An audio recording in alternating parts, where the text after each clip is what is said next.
Welcome to Merschman Seeds Cup of Joe. On this episode, test plots are still rolling in, and Dylan has been developing a summary map. See which soybeans and corn are rising to the top. Dylan's summer projects are finally coming together. He's here to share some field data with you that he's found. Shannon McGowan is here with a production update on everything outside of the office.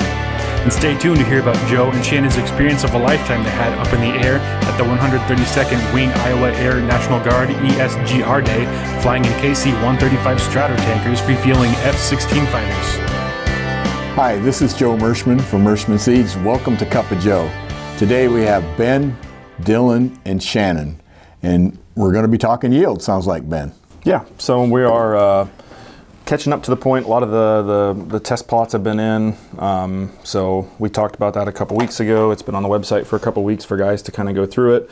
Dylan's been working on a summary map, so I kind of wanted to just give a quick highlight, go by state, and which varieties are rising towards the top in these states. So we'll start with beans and then move on to corn. In the state of Illinois, I kind of broke it apart in two different chunks for number one and number two because Illinois is so long. We have some really earlys up top and some fuller seasons in the bottom. So our Neptune is number one currently. Our Neptune 2317 at 77 bushel per acre. Our Cheyennes are at 74. So both awesome products. Those have done very well this past year. And then a little bit in the fuller season lineup, we have McKinley's at number one at 70, and our Apaches are at 68. So McKinley and Apache, Lincoln's coming in right there behind that. Indiana, we had one plot in Indiana. It looks like we had our Austins top it at 77, and close in there, very behind, is our Lincoln again. You're going to hear the word Lincoln quite a bit here. Minnesota, same concept. We had one plot in Minnesota where the Lincolns topped at 85, and the Cherokees came in second at 83. In the great state of Iowa, where we are from, we had two 78 bushel per acres, Lincoln being one of them, the next being a Denver. Very excited about the Denvers this year. In Missouri, when we roll in, the Kennedy and the Monroe are trading spots back and forth. Monroe is number one at 67, and Kennedy is number two at 65. Nebraska, we only have one plot in. I know we have more plots to come for the Nebraska site. But our number one bean, and that one was a McKinley at 69, and my lines are getting long here. Our Truman's was number two at 68, and then we get into Tennessee, which we have a couple plots in from Tennessee. Kennedy's are doing very well, and so are our Truman's. Truman's topped it at 89, and our Kennedy's were 79. So great yields coming out of Tennessee for our lots. But when you look at number one and number two, when you put all the plot data together, Lincoln's have taken the top at 75.8, and the McKinley is right there behind it at 74. So from a soybean perspective, we got some hot to trot. I feel the most confident that I ever have, and that's not discounting our lineup from before, but we have solid early group 3, late group 2 maturities that handled the stress this year. They took the rainfall right, and they're definitely winning lots of plots. Yeah, and on the early side, you go to early group 2, the Cheyennes are still very solid, and Neptune. So I mean, a real strong lineup from top to bottom. And if you go into group 4s, the new Denver is really shining well this year. It looks like. I mean, for a new product, and we've seen Cherokee also in the group 2. Very solid in a lot of locations. So yeah, I agree with you, Ben. It's the new starting line plus and starting line C treatment that comes standard is really making a difference. We're seeing some yield differences. Yep. And on the corn side, I just kind of want to go through the exact same style of scenario, but we have some caveats. We'll post all this, but some of our experimental numbers look very strong, and they were only in 1 or 2 plots, so they kind of get skewed by the time you put a lot of data in together. So I'm just going to talk about our named products, or our products that already have numbers, not our experimentals when we're looking at this. But in the state of Illinois, we're looking at the number one product is 2413C at 176 bushel per acre. The 2411C rolls in at second at 177. The state of Iowa, we are looking at the 2415C at 252, and the next highest named product in here is going to be the 2413C at 248.85. Experimental 115 looks very sharp in the state of Iowa. That one rolled 253. It actually took number one, but that's something that we'll be looking at for another year down the line here. In the state of Missouri, kind of the same thing. We had an experimental 114-day take the top, but for our named products, we're looking at the 2408 and at 210 and the 2411C at 201. State of Nebraska, we're looking at 160 bushel per acre with our 108-day and 155.4 with the 2412A20. Grand total, let's talk about what we're seeing here. Number 1 rolls in at the 2408 at 202. Number 2 rolls in at the 2414C at 194, and then number 3 rolls in at the 2411C-30 at 192. Pretty tight pattern when we're looking at our winners. And those are all Power Core varieties. Correct. Power Core Enlist, which, as you know, has the 4 herbicide tolerances, Roundup, Liberty, 2,4-D, and Assure for the FOPs, they call it. And then plus 2 modes of action for above ground insects. I mean, it's 3 actually. 3 actually, correct. But it's the latest and the best new trait out there, and in some pretty good genetics. I mean, we did well this year. Yep, absolutely. And when we look at this, one of the updates that Dylan's going to add to this is we'll put the competition summaries in these as well too, just to see how we're leveling out against the competition. So I'm very, very excited. Things have gone very well. We had about 3,000 units to scatter over for the corn-wise, to scatter over our entire sales footprint that the area sales managers had the ability to allocate, or they were allocated, and we were performing very strong out in the field. So a lot of customers are really excited, very, very high yield potential with these genetics, and can't wait to get them sold this year and see them one more time out in the field next year. And we can look a customer in the eye right now and tell them we know exactly how many units we have. Yep. We know our weights and projected grade sizes. We know everything. So there's not going to be any sell and substitute for Merschman seeds. If you order it, you're going to get it. Yep. So if that's important to you, maybe it's not, but would be to me. If I order a red car and it comes in blue and it's, we substitute it, I would not be happy. Because when it comes to picking your corn and your soybean varieties, you've got to get what you order. And we just don't do substitutions at Merschman seeds. It would be a really, really bad day if we did a substitution. It happens once in a while. I'm not saying we're perfect, but we're 99% perfect. And the only time we get a surprise is if we get a germination or a bin that we thought was going to be okay, and then we get there and something, it went out of condition or whatever and affects supply. But as a general rule, we do not make substitutions, and that's because we have an inventory management system that basically once you order it, we reserve it and nobody can take your seed. I mean, it's barcoded and will not go out except to you. And we really pay attention to that. And if that's important to you, you'll buy Merschman seeds. Yep, absolutely. Dylan, what do you got this week? So we're finally kind of digging into that tissue and soil samples that I did over the summer.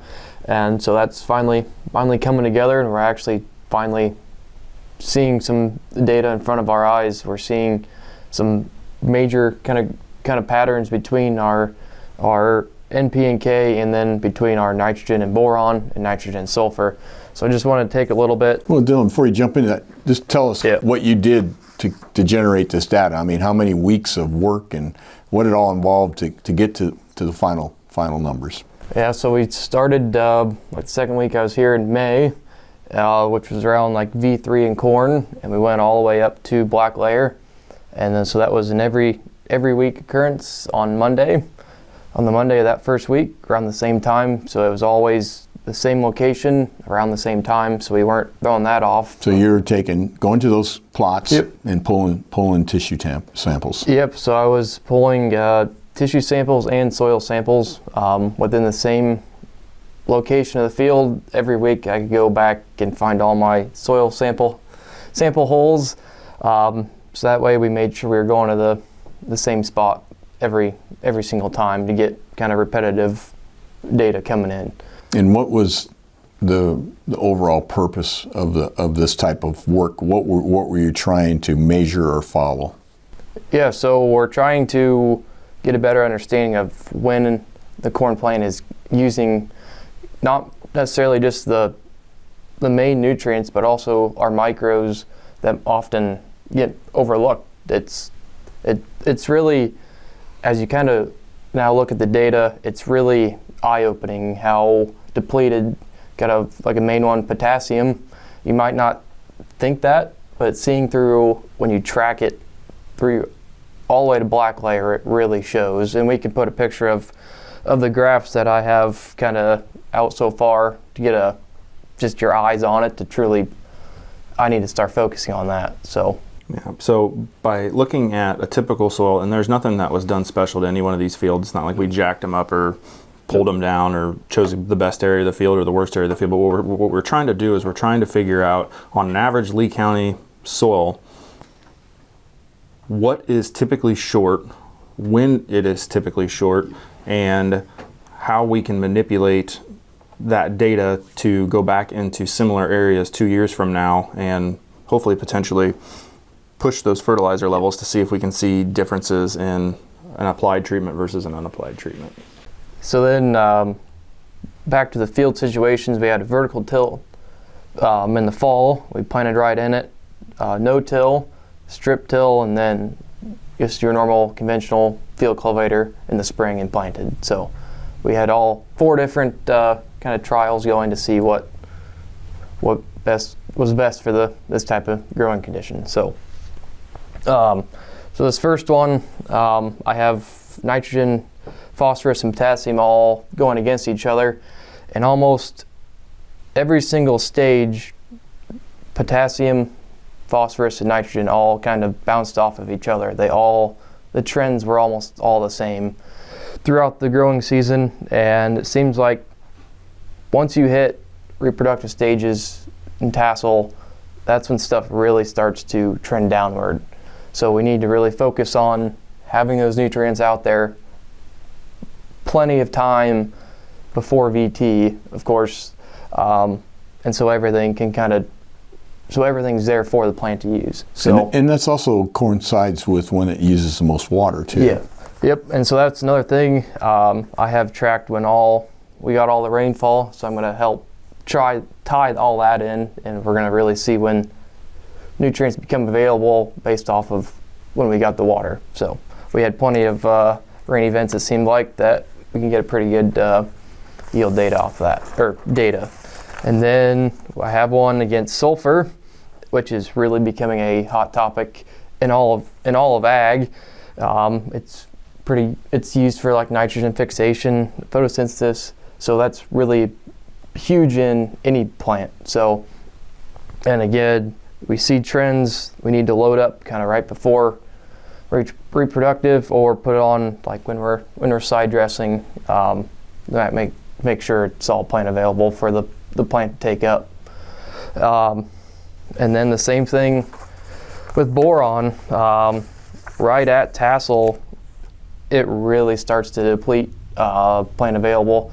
And we really saw kind of some issues where we were deficient, kind of right in the middle of reproductive stages, and I think that evidently it might have dragged some yield a little bit, just because it was pretty depleted against like Midwest Labs adequate. So, yep, boron is one that we will be talking about boron about the same way that we are talking about sulfur in the future, because it has so much to do with reproductive timing. It has so much to do with kernel fill. It has a lot to do with pollination. And the more boron you have out in the field, as long as it's not to a toxic level, the more that plant will be able to handle heat stress and drought stress during pollination time. Yeah, and the reality of it is, a lot of people are checking for NPK and lime and ignoring the sulfur and the boron, which are, like, as you can tell, is becoming more impactful. That you follow those two. Yeah. Yep. So then, as the time goes on, I dig deeper into this data. I'll be comparing a lot more to just nitrogen, but that was a key topic that I wanted to really start focusing on. So. Perfect. And we know nitrogen is very mobile in the plant, and it's mobile in the soil, so that would be the easiest one to see what the relationships between nitrogen and all the other products are, because if we get a huge flush of water, nitrogen should be going up into the plant, and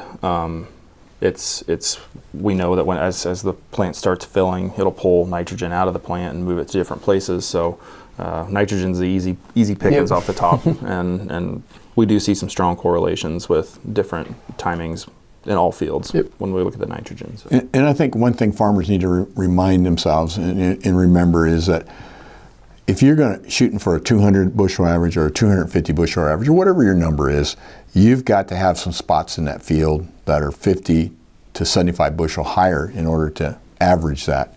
So I know when everybody looks at a soil test and they go plant removal, you've got to have more than that there if you want to average 200, 250 bushel, because if you're going to average 250, you got to have probably some spots out there doing 300, 3.25. And you're not going to do that unless you have good fertility. And this year, more than ever, I think with the dry weather, we saw the folks that were paying attention to this, that their yields were more stable. More stable and in the top 10%. Completely agree. I know my brother Henry would really be proud of us, and he runs the fertilizer division that we're pushing fertility, but that's a pretty safe bet, when you, and I know all along the way you were saying when it was dry that potassium levels were showing up deficient, and some of that has to be probably due with solution getting into the plant, but still you got to make it easy to find it, the roots got to find it. Absolutely. So anything else, Dylan? I think that pretty much wrapped up everything. So. Okay. Well, we invited Shannon McGowan in, and he's our seed operations manager and logistics manager. I always say, basically, go outside the walls of the office. He's in charge of everything. Anything outside the walls of the office. And so we're going to basically talk about two things today. We're going to get a little production update from Shannon, and then we want to talk about an experience that Shannon and I had the privilege of that is non-ag related, but I'm sure will be exciting for you to listen to, and you might even become a little bit green of envy that we got this opportunity. I know I never dreamt I would ever have this opportunity. So, Shannon, let's do the production update. How are you doing right now, and how are things going along right now? We're pretty much going wide open. Here at West Point, we've been producing since the combine started rolling in the field in October, or actually late September.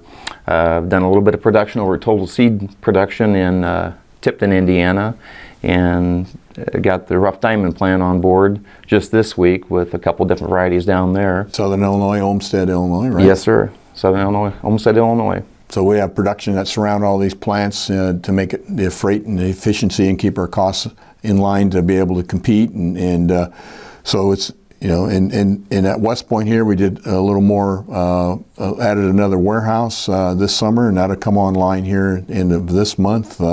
So we're continuing to keep up with the growth and the demand and the earlier planning, and because we were just thinking 150, 165 days from now we'll be planting. So we're saying, why don't you have your seed ordered? It's not that far away. Right. Be here before we know it. That's right. So how's the quality look this year on soybeans? Everything that's come into all three plants coming across the scales, the seed quality looks great. And in my short 9-year career here, this has been the most consistent seed size that I've seen come across the scales. So it kind of seems like everywhere that we grew the seed, they must have got rain at the right time for pod fill. The seed size is very, very consistent, and the beans look beautiful as they come in. Everything looks really good. It's kind of exciting to see such good beans to come in. I got stuff, good seed to work with. I'm bringing in the highest germing seed, the best quality seed right now. So all the more reason to get the orders in. We've started shipping here at November 1st. Just a few days ago, so we're going guns a-blazing on deliveries, some customer pickups. So everything's going very well right now. We've produced everything, all the rock stars that Ben just mentioned, and then some. So everything on his list, plus a few more we've already produced quite a bit of seed on. So what that tells me, in my little corner of the world, is that everybody out there is seeing and believing what Ben just presented as data, and that's where the orders are coming from. So it's pretty awesome to see. Did you hear what Shannon said? He's producing the highest quality seed right now, and he's shipping in November. And not only that, we give incentives to our dealers to take delivery in November. So we encourage you to get your orders in, and so the dealers can take delivery and get this ball rolling, because it's not that far away from planting, and you know, there's a little bit of winter between now and spring, so we never know how that slows us down. It'll be here before we know it.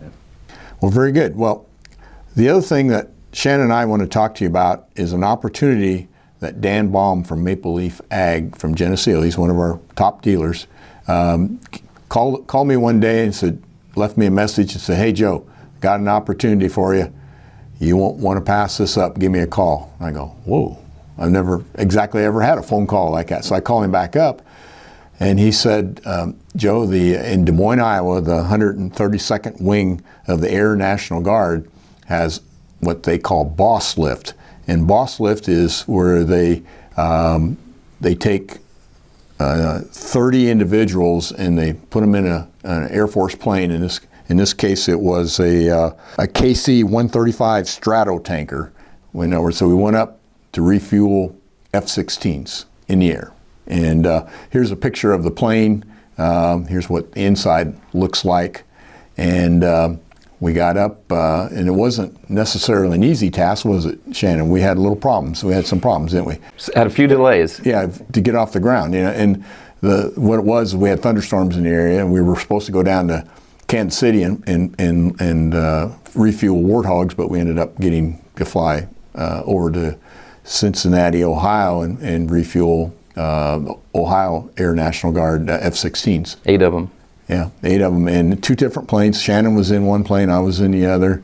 I actually followed Shannon behind him. But anyhow, here's some pictures and some video of these planes. They come up on the wing, and then they go from the left wing, come around the back, refuel, and then come around on the right once they refueled, and then disappear. Disappear. Disappear. Back to the mission. But I want to say a few things that I was impressed with, okay? And first of all, the Air National Guard in Des Moines, they do intelligent targeting, remotely piloted aircraft, distributed training operations center. They do cyber operations. They have a medical group, a mission support group, and a flight safety video group. And let me tell you what intelligent targeting is. There may be a target anywhere in the world. Could be the Middle East, and it's a building that they decide for some reason that we want to destroy it. So they would go to this group, for example, and I'm sure there's more than one group in the United States, and they would go to this group and say, we want to take this building and maybe we just want to blow the roof off and the windows out, or maybe we want to make it into gravel. So they identify the mission that the Air Force wants to do with this building. And then this group would take a look, and they have time-lapse photography for years and years, and they've looked back to when that building was built, and they know it's made of 6-inch concrete. It's got this type of roof and this type of windows. They know everything about it from the satellite imagery, and they decide at that point then, once they see what the structure is built of, what the mission is, they decide and they advise to the Air Force, you know, what would be the best weapon to destroy this building. What was really interesting too is, and Shannon, you can jump in here because I won't cover everything. The men and women up there are just incredible. You might make some mentions of that. Oh, top-notch individuals. It's kind of a very neat experience to get back around some military folks. I am retired from the Army National Guard with just shy of 22 years, so very proud of that, and it was really neat to be back with that caliber of people and to hear them talk about their mission and what they do. Matter of fact, I've got goosebumps right now just talking about it, so it's pretty incredible. Like they kind of told us up there, you know, this whole ESGR, Employer Support of the Guard and Reserve, the boss lift, what they do is they try to bring bosses to where their soldiers or their airmen do their duty and kind of show what they do, and it helps the boss appreciate what that soldier, what that airman or air person does, and kind of gives them an idea, and they kind of, it shows of what the military can do for us as civilian employers. They can train that soldier or air person to bring very important skills to industry, you know, to civilian life or civilian industries. And also we can teach them a few things that they can take back and apply towards the military. Yeah, and 1/3 of our military is made up of soldiers that basically work for a living and then are on call to Civilians come in and they do training on weekends and then, you know, active duty for a couple of weeks. But what was interesting to me was some active duty members can actually work from home because of the networking and depending upon what their responsibilities are. But a statistic that may shock our listeners and folks that are watching is the number of people that are qualified to join the military. Only 1/3 of our eligible folks out there are qualified to be in the military because of drug use, because of criminal history, or physical attributes. So anybody in the military, they are premium folks. I mean, and they didn't even go into the intellect, you know, because I'm sure you got to meet minimum standards there too. But our military is impressive. I mean, just to put it in plain language, they are impressive. What they do, how well they do it, how well they're trained, and I don't know. I can see why they're feared around the world. And by the way, those airplanes that we flew in, you asked how old are they? Tell them what you learned. They told us from 1958 to 1962. So we're dealing with some old iron there, some old reliable iron. 60-year-old airplanes, and what I was kind of interested in is that where we sat is a cargo area too. They can carry cargo, and it said maximum capacity 100,000 pounds. And I go, holy mackerel, that's more than what a semi weighs. Yeah, absolutely. And then the fuel was underneath. Yep. And anyhow, it was a tremendous experience, and the whole idea behind it was to basically let the bosses know how important the partnership is between private industry and the reserve, and how working together we have a stronger America. Sure. And when they're at drill weekends or 2-week training, they're not just goofing off. No. They're doing big stuff. Big stuff. Just like the 132nd Wing up there, in my opinion, don't make those boys mad. No, do not make them mad. And you know, one of the guys, as we were getting on the airplane, they were asking one of the guys, "What you're saying?" And he kind of put his head down a little bit, like he didn't want to say it. He says, "You got to have gas if you're going to kick ass." Right. And so another thing that was interesting is one of the folks over there flew an F-16 back, a squadron back from Turkey. And it was a 9-hour flight, and they had to refuel 9 times. So those F-16s are thirsty airplanes. Yes, they are. So this group here is designed to go anywhere in the world if they have to refuel these whatever airplane that the military needs to do the mission. But they're very dedicated, very focused, and looked like to me the morale was very high. Very high. They were excited to say. Yeah. And the thing is, they said, we wish you could tell you everything we do. They just scratch the surface of what they actually do. So You bet. And that's right there in Des Moines, Iowa. And the airplanes themselves actually came from Sioux City. Sioux City, yep. Yep. So pretty exciting day. As you can see, Shannon and I were pretty pumped up about it. Almost as pumped up about selling Merschman seeds. That's right. That's right. Okay. Well, thank you for listening to that. But let's get to the corny jokes, okay? Ready? All right. Are you? Very. Yeah. I don't get much time on camera. I gotta soak this up. Okay. Why do birds always congregate on power lines? You know, you see them all lined up on the power lines. Why do they do that? You ever? I bet you thought about that at night, couldn't sleep, you know, wondering why they lined up on power lines. So they can hang out with their friends online. Okay? So what do you call, sorry, man. It's all good. Okay. What do you call a dog's understudy? What do you call a dog's understudy? Didn't know dogs had understudies, I bet. A subwoofer. A subwoofer. Okay. Now this one here relates to our business, okay? And our marketing people too. They would totally reflect on this. What happens when you take a low resolution photos of a wheat field? So what happens when you take low resolution photos of wheat fields? They come out pretty grainy. All right. You probably won't have me on next week, will you? All right. Anyhow, thanks for watching and listening today. If you're doing it by podcast, we sincerely appreciate your business. It's time to order your seed. We have good supplies of high quality seed and high yielding products with great seed treatments, and backed by a bunch of great people that are dedicated almost as much as our U.S. military. So we'll see you next week. Be safe.